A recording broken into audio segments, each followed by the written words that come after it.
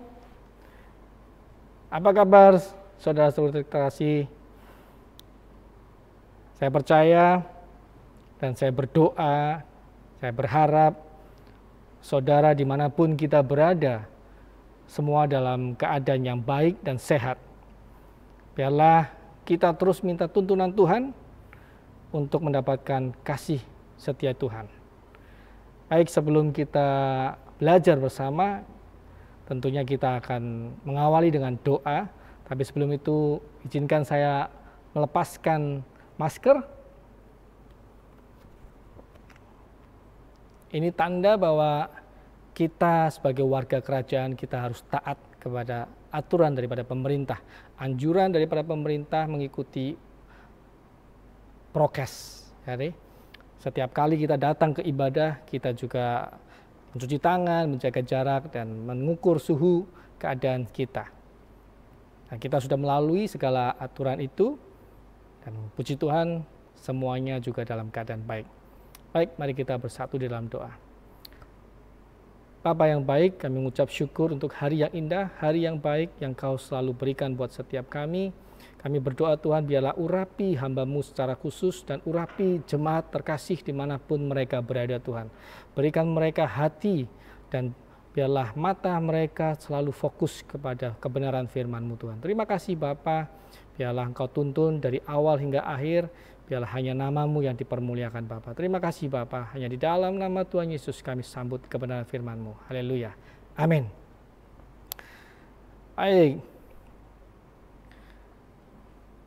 Puji Tuhan, kita ada di tahun 2021 di mana Rock International Ministry mempunyai tema The Year of Reproduction.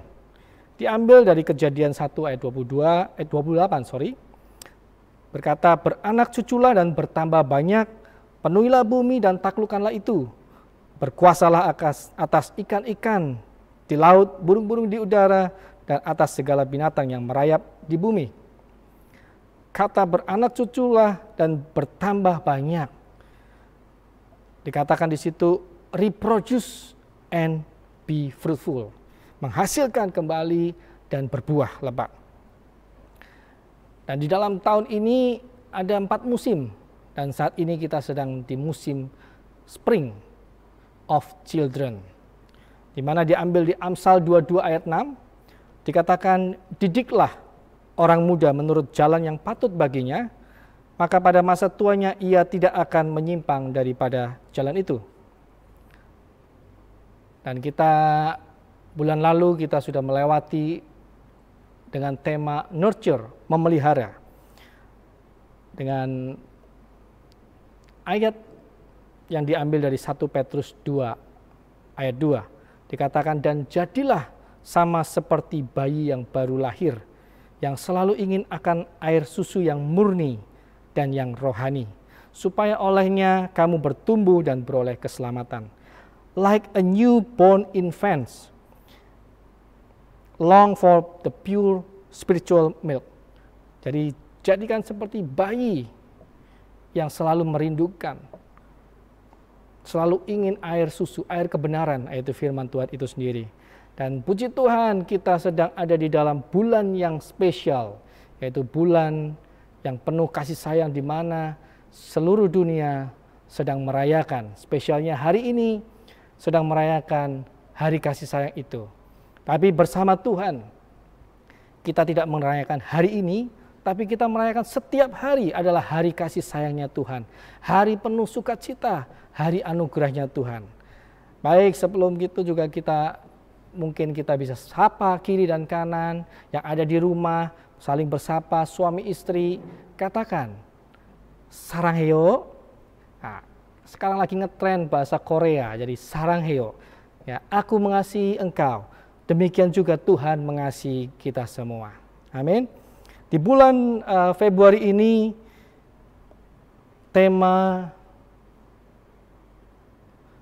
temanya adalah health, sehat.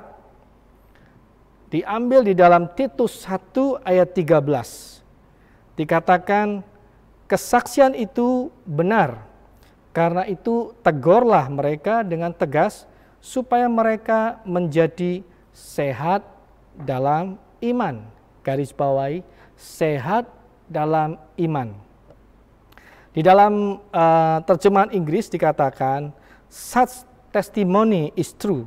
For this reason, rebuke them sharply, that they may be healthy in the faith. Dikatakan iman yang sehat, sehat dalam iman atau iman yang sehat. Saya akan membawa perikop judulnya sesuai dengan tema kita, yaitu healthy faith. Di dalam tubuh kita, manusia itu terdiri tubuh, jiwa, dan roh. Minggu lalu Pak Edi sudah memberikan kita pengajaran bahwa kita harus bertanggung jawab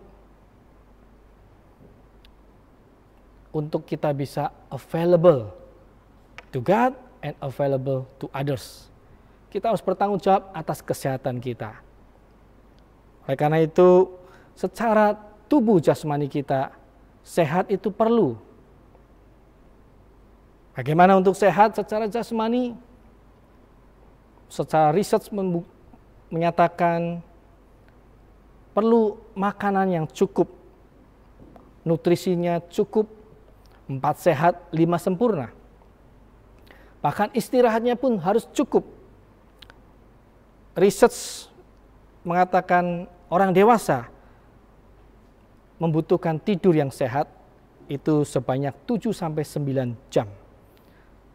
Itu di atas 65 tahun. Untuk di atas 65 tahun, untuk di atas 65 tahun 7-8 jam.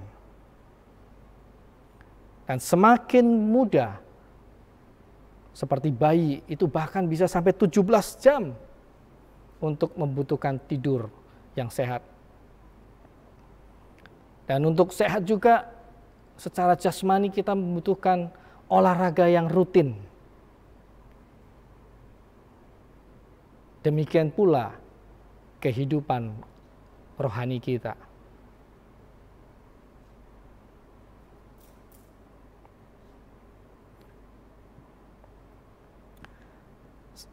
Sering terkenal dengan kata-kata mens sana in corpore sano. Di dalam jiwa yang sehat terdapat tubuh yang sehat. Maka waktu kita memberi makan jiwa kita yang sehat, maka tubuh kita sehat. Jiwa kita beri makan dengan roh, makanan roh yang sehat. Apa yang kita berikan yang positif, maka itu menumbuhkan segala sesuatu menjadi lebih positif.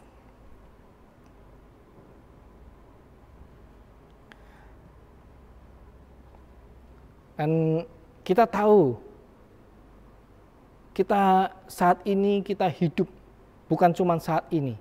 Selama kita hidup, kita ada di dalam gelandang pertandingan. Seperti Real Madrid, tim kesebelasan daripada Spanyol, salah satu tim Spanyol, Real Madrid, yang menjuarai Liga Eropa Champion terbanyak 13 kali. Demikian para atlet semuanya itu. Mereka dibayar untuk memperoleh mahkota, yaitu piala kemenangannya. Demikian kita di dalam pertandingan, kita mengejar mahkota kehidupan yang Tuhan sudah sediakan. Kehidupan kita adalah pertandingan iman kita. Makanya dikatakan kebanyakan sharing di dalam rumah duka atau penguburan, itu kebanyakan ditulis, aku telah mengakhiri pertandingan dengan baik. Sebagai pahlawan iman.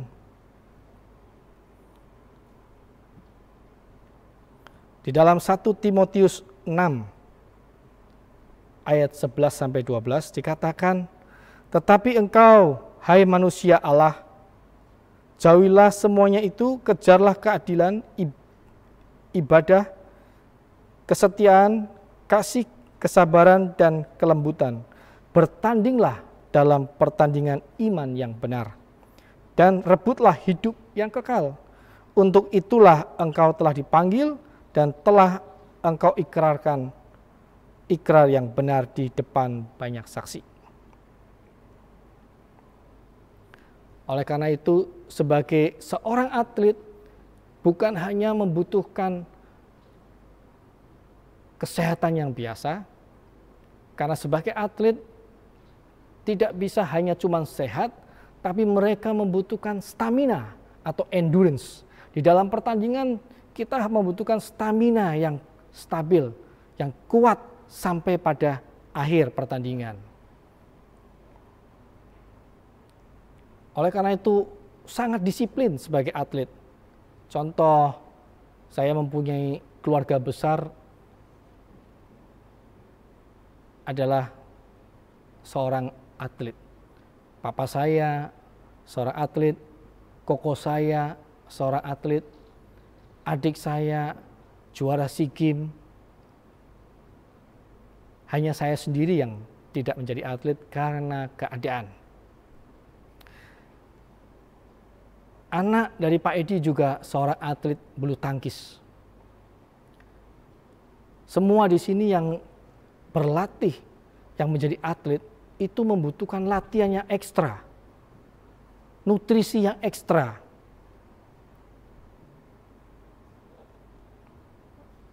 Dan jam-jam latihan yang terus dibangun dengan taat, dengan konsekuensi tingkat tinggi, tidak bisa main-main. Hidupnya itu teratur, hidupnya itu betul-betul terus didedikasikan untuk sebuah pertandingan yang dia harapkan untuk mendapatkan mahkota, kemenangan demi kemenangan. Oleh karena itu, kita harus belajar mempunyai iman yang sehat. Bukan cuma iman yang besar, tapi kita perlu iman yang sehat. Karena ini pertandingan kehidupan kita, ini pertandingan iman. Kalau iman yang kecil aja bisa memindahkan gunung, tapi iman yang sehat yang kita butuhkan. Bukan seberapa besar iman saudara dan saya, tapi seberapa sehat iman saudara dan saya. Dikatakan di dalam Ibrani 11 ayat 1 itu berkata tentang iman. Iman adalah dasar dari segala sesuatu yang kita harapkan dan bukti dari segala sesuatu yang tidak kita lihat. Dan di dalam 2 Korintus 5 ayat 17, sebab hidup kami ini adalah hidup karena percaya, bukan karena melihat.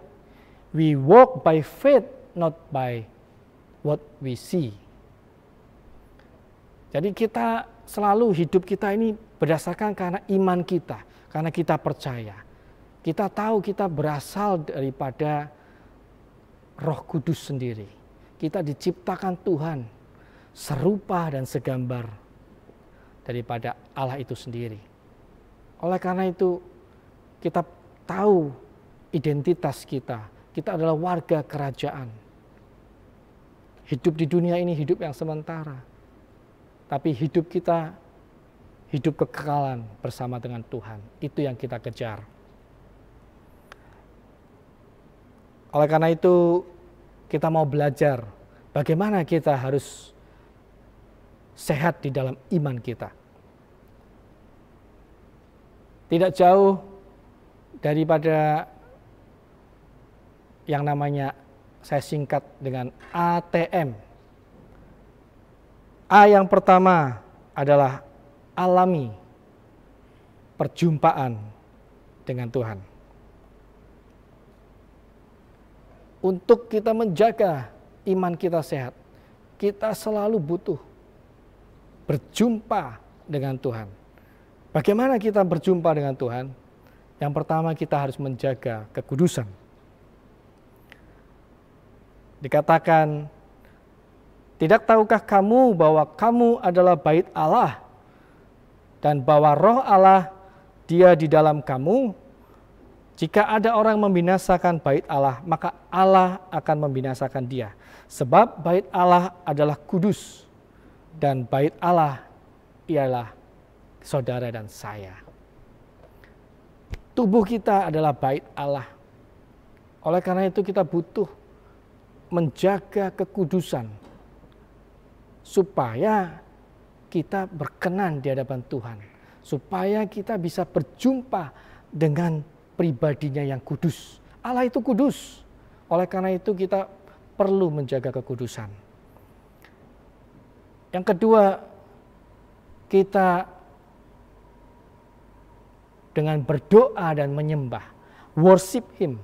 Doa dan penyembahan adalah bentuk komunikasi kita dengan Tuhan itu sendiri. Tuhan tidaklah jauh, Dia hanya sebatas doa. Yesus Kristus itu sendiri juga memberikan teladan bagi kita. Pagi-pagi benar, Dia keluar dan berdoa. Setiap kali Dia sehabis mengerjakan pekerjaan mukjizat, Dia tidak lupa juga rest berdoa. Minggu lalu Pak Edi mengatakan untuk sehat juga dibutuhkan istirahat. Dan istirahat di dalam rohani ini itu kita berhubung kembali, recharge dengan sang sumber itu. Dengan doa dan penyembahan kita membangun keintiman dengan Tuhan. Dan yang ketiga yang kita perlu jaga adalah MTH. Saya tidak lagi berpromosi ya, di sini jemaat terkasih, salah satu pengerja kita ada yang menjual risol MTH, tapi saya tidak promosi, tapi ini yang kita memang saya singkat MTH. Jadi kita perlu menjaga mata, di mana jiwa kita itu kan perasaan, kehendak, ya. Jadi apa yang masuk melalui mata itu kita perlu waspadai. Jadi kita perlu menjaga mata kita. Dikatakan Lukas 11 ayat 34, matamu adalah pelita tubuh. Jika matamu baik, teranglah seluruh tubuhmu. Tetapi jika matamu jahat, gelaplah tubuhmu. Kita perlu berhati-hati apa yang kita lihat. Kita perlu waspada apa yang hari-hari ini kita lihat. Apakah kita berfokus kepada masalah yang ada sekitar kita, atau berfokus kepada kesenangan kita, berfokus kepada berita-berita yang hoak atau politik, atau yang sedang gandrung mungkin kehidupan drama Korea.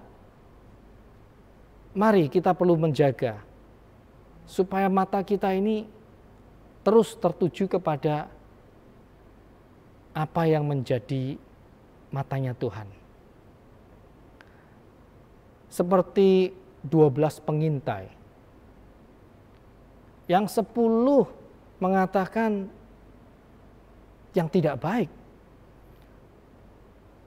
Tapi Joshua dan Kaleb mengatakan negeri itu negeri yang penuh dengan susu dan madu.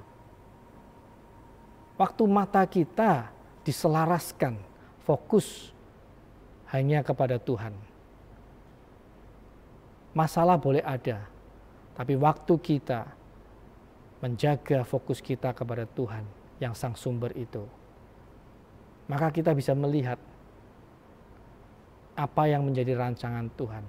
Rancangan Tuhan itu selalu baik, Rancangan Tuhan itu tidak pernah rancangan kegagalan, rancangan kemalangan. Dia selalu mendatangkan kebaikan buat setiap kita yang mengasihi Tuhan. Segala sesuatu mungkin Tuhan izinkan, tapi itu mendatangkan kebaikan buat kita. Oleh karena itu, jaga mata kita. Jangan sampai hal-hal negatif masuk melalui pintu mata kita. Yang kedua, T dikatakan telinga.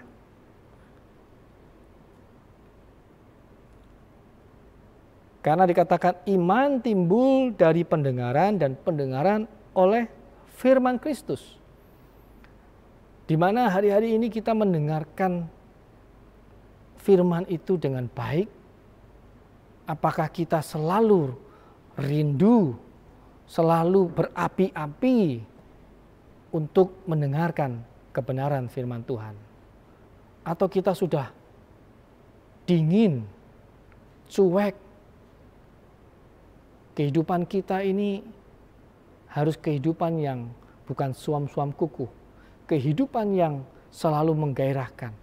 Hidup bergairah itu hidup yang di dalam Tuhan. Waktu kita selalu mendengarkan kebenaran firman Tuhan, maka iman kita akan tumbuh. Karena kemerdekaan itu kita dapat dari firman itu sendiri. Karena firman itu yang memerdekakan kita. Dikatakan jangan khawatir. Firman yang berkata jangan khawatir apa yang akan engkau makan, apa yang engkau akan minum. Waktu kita melihat lingkungan kita, melihat kehidupan kita, mungkin kita khawatir. Tapi kalau kita semakin sering mendengar firman Tuhan, waktu kita benar-benar serius dengan firman Tuhan, maka firman yang itu logos, itu akan menjadi rema di setiap kita. Dan Tuhan selalu mengingatkan melalui firman itu yang menuntun jalan setiap kita. Yang ketiga H, itu hati. Amsal 4 ayat 23 dikatakan, jagalah hatimu dengan segala kewaspadaan, karena dari situ terpancar kehidupan. Dari mata, telinga, itu akan turun ke hati. Oleh karena itu, inilah proteksi. Di mana proteksi terakhir kita ini, kita harus jaga betul-betul hati. Karena di mana Yesus berada di hatimu. Yesus bersemayam di dalam hatimu. Makanya kadang-kadang orang berkata, saya tidak mendengar suara Tuhan. Tapi suara Tuhan bisa dari suara hati kita. Itu adalah bentuk daripada suara Tuhan. Tapi ingat, suara hati yang berdasarkan kebenaran. Bukan berarti suara hati itu bisa jadi suara keinginan pribadi kita. Tapi waktu kita intim dengan Tuhan, waktu kita dekat, selalu membangun hubungan dengan Tuhan, dengan doa dan penyembahan, menjaga kekudusan, maka Tuhan bersemayam, maka Tuhan bisa berbicara melalui isi hati, jadi melalui dari hati kita yang berbicara. Ya. Tadi yang pertama alami, yang kedua terapkan. Tadi saya katakan bagaimana cara mengalaminya, yaitu menjaga kekudusan, worship Him dengan doa dan penyembahan. Yang ketiga selalu menjaga mata, telinga, dan hati. Sekarang kita memasuki tahap yang kedua, yaitu T. T yang kedua itu terapkan. Alami dan terapkan. Terapkan itu menjadi pelaku firman. Kita bukan hanya mendengar, tapi kita menjadi pelaku firman. Tadi saya katakan iman yang sehat bukan iman yang besar. Contoh daripada kehidupan Nuh. Ya, saya flashback sebelum dari kata Yakobus 2 ayat 14 sampai 26 Dikatakan di 26 ini, ya, perikop Yakobus 2 ayat 14 sampai 26. Nanti saudara bisa baca di situ perikopnya. Ayat 26 dikatakan, sebab seperti tubuh tanpa roh adalah mati, demikian jugalah iman tanpa perbuatan adalah mati. Hakikatnya iman tanpa perbuatan adalah mati. Mari kita lihat contoh-contohnya. Contoh yang pertama kita melihat Nuh. Nuh pertama kali muncul nama Nuh di dalam Alkitab itu di Kejadian 5 di ayat yang terakhir. Di situ dikatakan Nuh berumur 500 tahun dan memperanakan Sem, Ham, dan Yafet. Perikop Nuh kita tahu semua bahwa Tuhan memberikan tugas kepada Nuh untuk membangun bahtera. Dan dia bilang akan ada air bah karena Tuhan sudah melihat kebobrokan masyarakat pada zaman Nuh itu sendiri. Semua berfoya-foya, pesta, sudah saling tidak ada yang baik, semuanya rusak kecuali Nuh dan keluarganya yang hidupnya saleh, taat akan Tuhan. Dalam masa pembuatan bahtera itu membutuhkan waktu yang cukup lama. Kalau kita bisa melihat dari Kejadian 6 sampai 8 dikatakan waktu air bah datang Nuh berumur 600 tahun. Jadi ada kurang lebih 100 tahun dalam membuat bahtera itu. Pastinya dalam 100 tahun itu bukan kehidupan yang gampang bagi Nuh. Orang mungkin mengolok-ngolok. Ngapain kamu bikin bahtera yang begitu besar di atas bukit?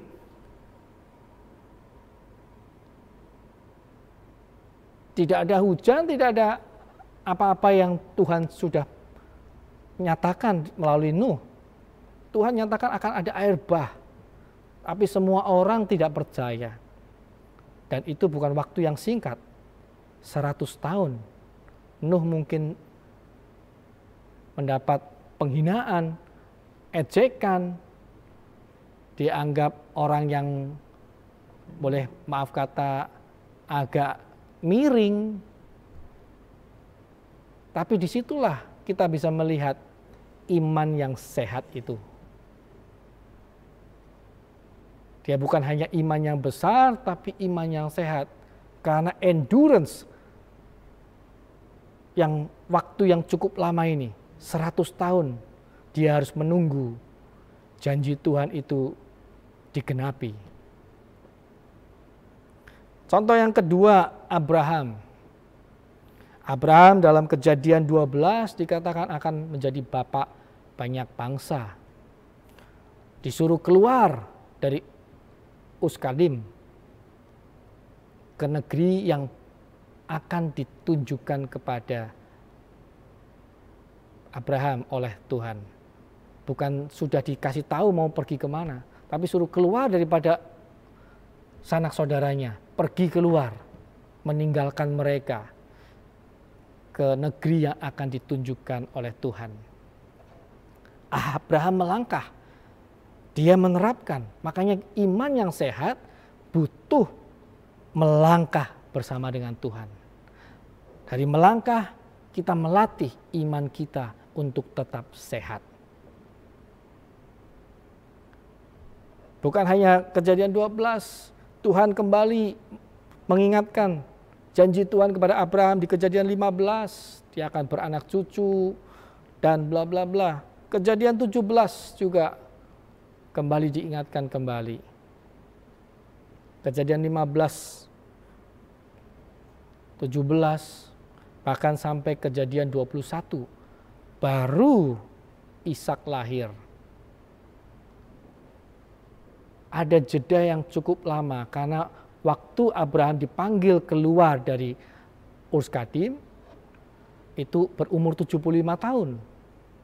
Tapi waktu mendapatkan anak yang sah, anak yang sesuai dengan apa yang dikatakan oleh Tuhan, apa yang diilhami dari Tuhan, itu membutuhkan waktu yang cukup lama.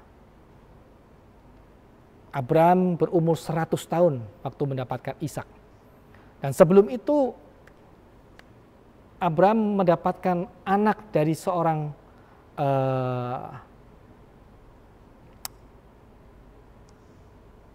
pembantunya Sarah, yaitu Hagar namanya. Karena Sarah merasa, mungkin dia nggak bisa mempunyai anak, jadi dia secara manusia dia udah, ini saya ada budak saya yang bernama Hagar, hampiri dia. Dan Abraham nurut. Dia menghampiri dan Hagar melahirkan Ismail. Dari Ismail sampai Ishak lahir itu 14 tahun. Saya yakin ini perjuangan iman seorang Abraham. Sampai dikatakan Abraham adalah bapa orang beriman. Iya, karena setelah ia mengharapkan seorang anak yang lahir daripada Sarah, selama kurun waktu 14 tahun setelah Ismail lahir, baru didapati Ishak lahir. Tapi Abraham diminta oleh Tuhan untuk mempersembahkan Ishak, anaknya yang tunggal. Saya yakin waktu ada seorang ayah, sebuah keluarga yang mendambakan anak, menunggu sekian lama waktunya untuk mendapatkan anak yang dijanjikan dan akhirnya mendapatkan, maka itu akan menjadi suatu kebanggaan, suatu semuanya adalah anak itu. Nah, Tuhan sedang menguji imannya. Lagi-lagi Tuhan menguji imannya. Apakah Abraham tetap setia?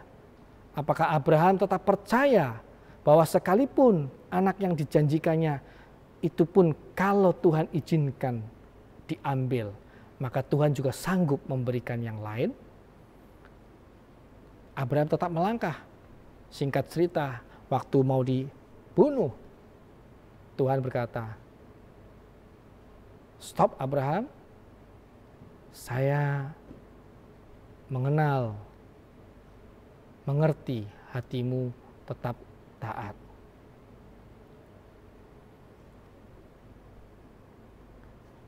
Inilah salah satu contoh daripada iman yang sehat. Next contoh lagi adalah Daniel. Daniel kita tahu ceritanya waktu disuruh menyembah patung yang dibuat oleh Nebukadnezar. Tapi Daniel menolak. Dia berkata apa? Sekalipun Allah yang kusembah tidak menyelamatkan aku tetap tidak akan menyembah patung yang dibuat oleh Nebukadnezar. Dia tetap percaya bahwa Allah berkuasa, Allah berdaulat, dan Allah bisa menyelamatkan. Tapi sekalipun Allah tidak menyelamatkan, dia tidak akan goyah dan dia tetap percaya. Iman yang sehat inilah yang kita harus usahakan.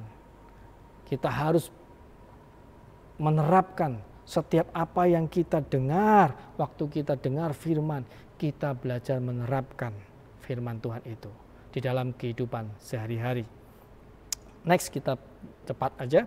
Yang ketiga adalah di situ dikatakan menghormati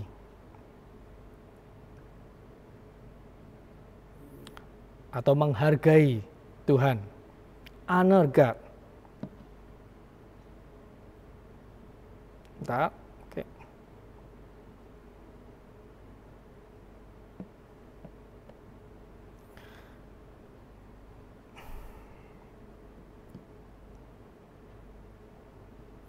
Dalam Efesus 6 ayat 1 sampai 3 dikatakan, "Hai anak-anak, taatilah orang tuamu di dalam Tuhan, karena haruslah demikian.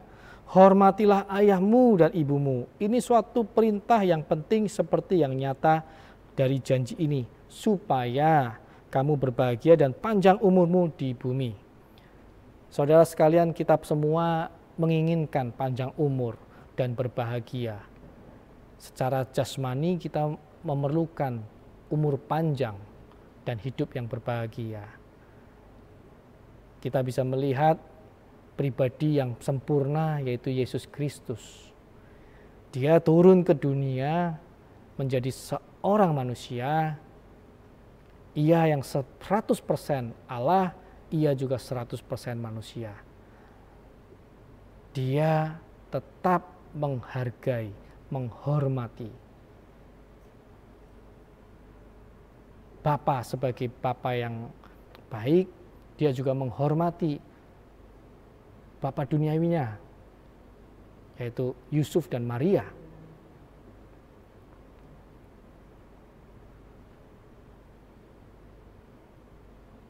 Contoh keteladanan Yesus ini sangat perlu kita ikuti, bahwa di dalam menghormati Tuhan, kita bisa melihat dari sisi yang pertama, waktu. Karena hari-hari ini hari-hari yang jahat. Kita sudah ada di dalam akhirnya zaman.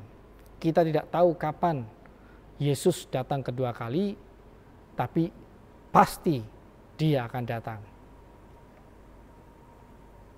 Oleh karena itu, pergunakanlah waktu yang ada sebaik-baik mungkin.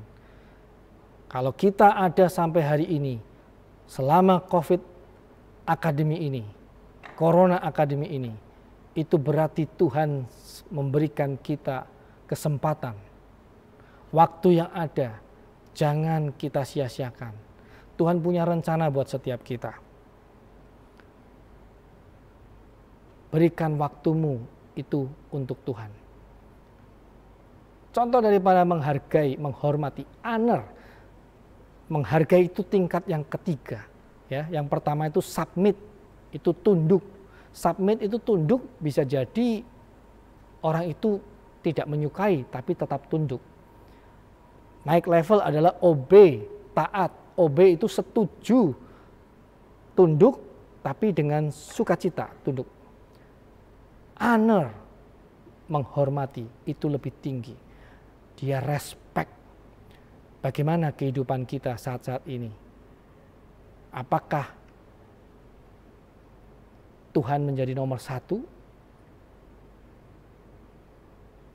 Berbicara tentang waktu, ya, saya percaya jemaat terkasih di tempat ini, saudara ada yang di rumah itu tidak seperti yang saya akan sampaikan.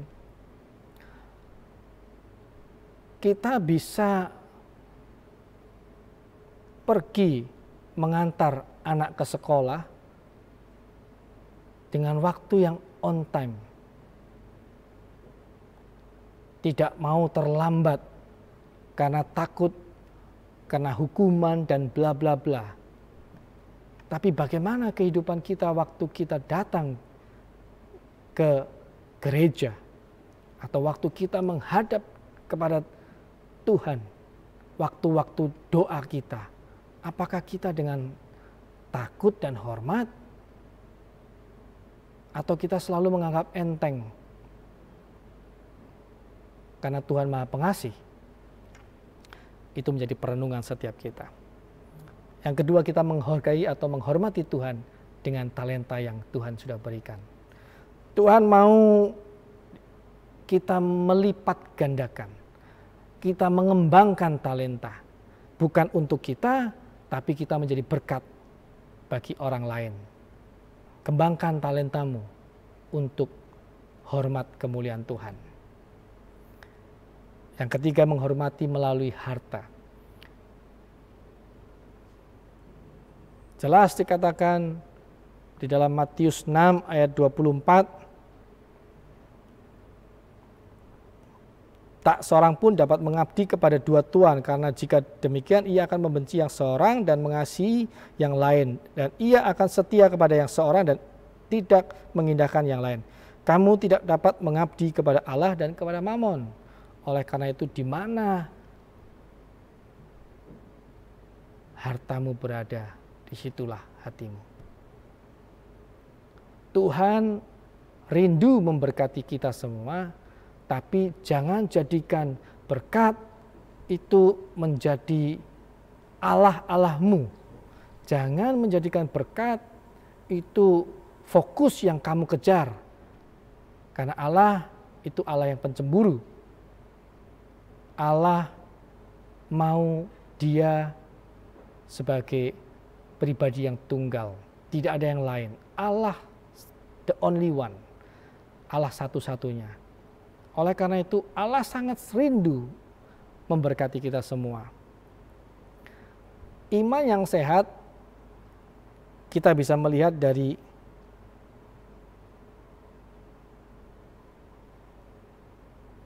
bagaimana kita menghargai Tuhan melalui harta kita.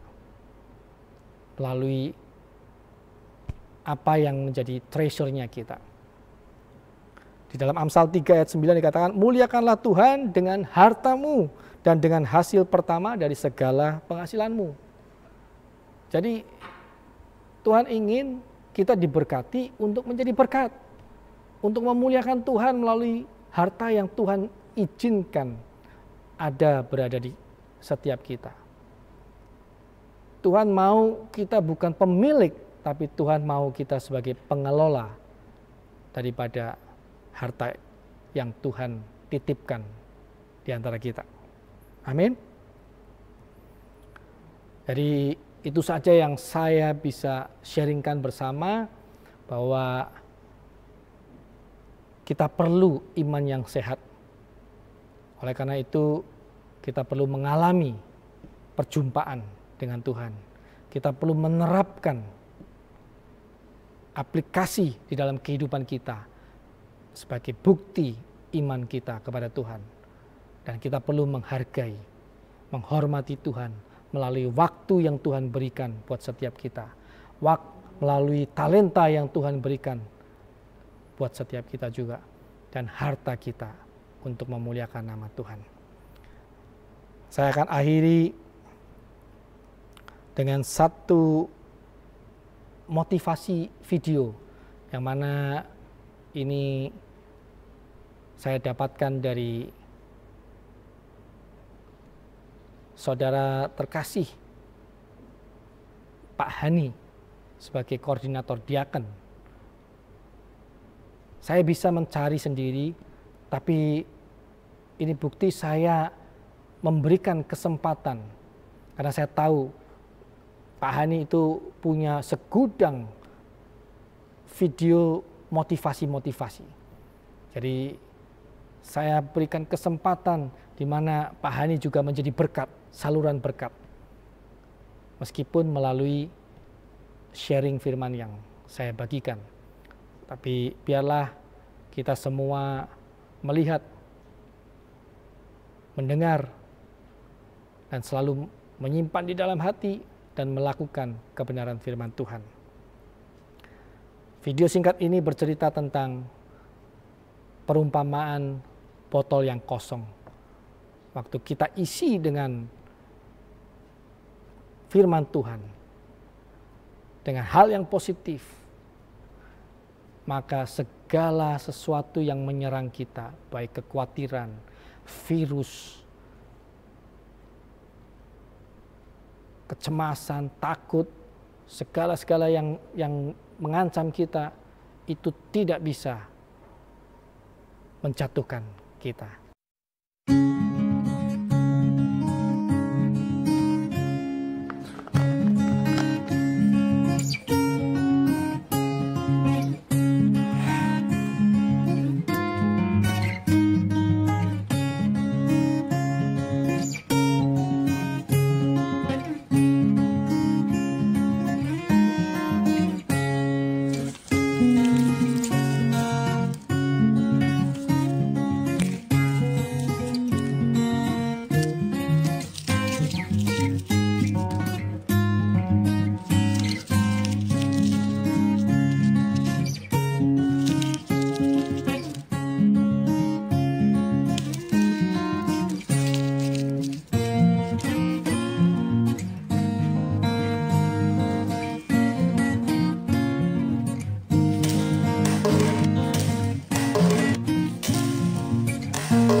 akhir kata,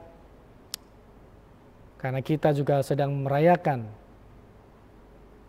bagi warga keturunan Tionghoa, sedang merayakan Tahun Baru Cina, saya katakan, Kongsi, Kongsi Facai. Tuhan Yesus memberkati. Selamat pagi, selamat siang juga semuanya. Sebelum kita berdoa untuk persembahan dan perpuluhan, ini laporan bulanan yang kita sudah janjikan untuk setiap awal bulan. Di minggu pertama itu akan disampaikan laporan keuangan. Jadi yang muncul di sini itu laporan penerimaan untuk selama bulan Januari, baik itu perpuluhan, persembahan, dan roki, termasuk pengeluarannya.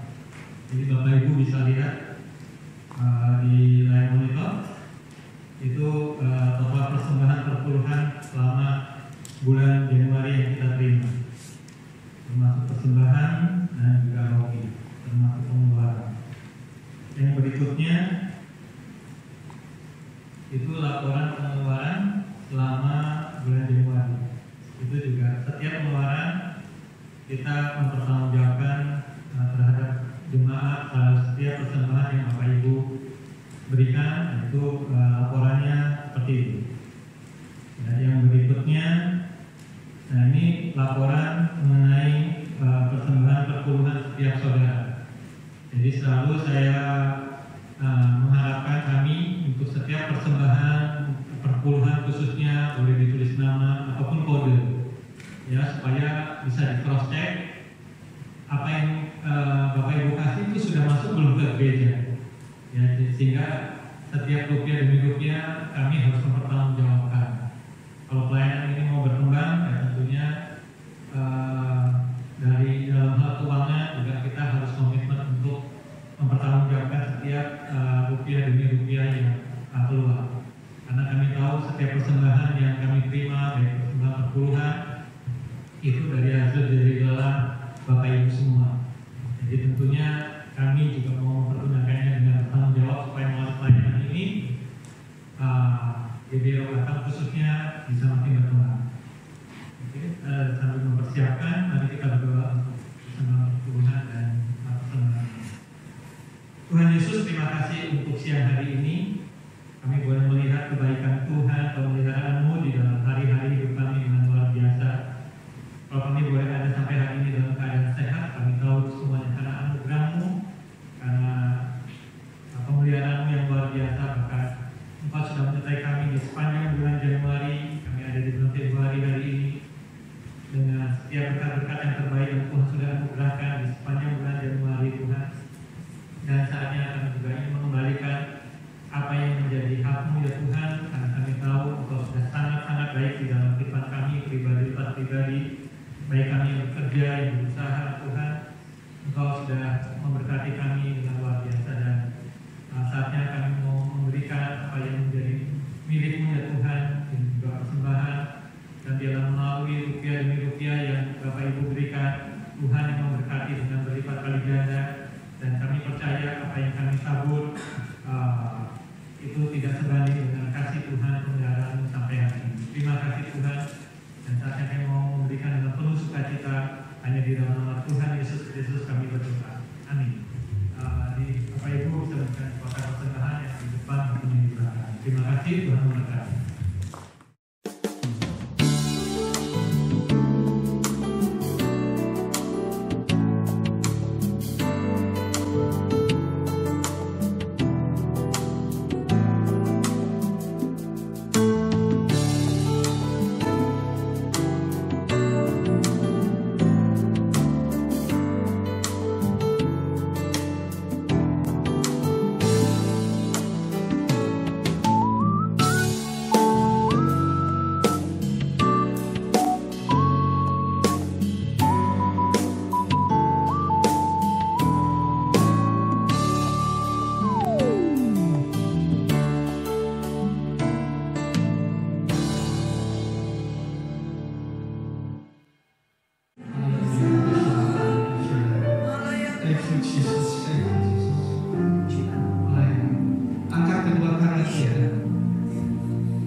Engkau tetap Allah yang baik, Allah yang setia.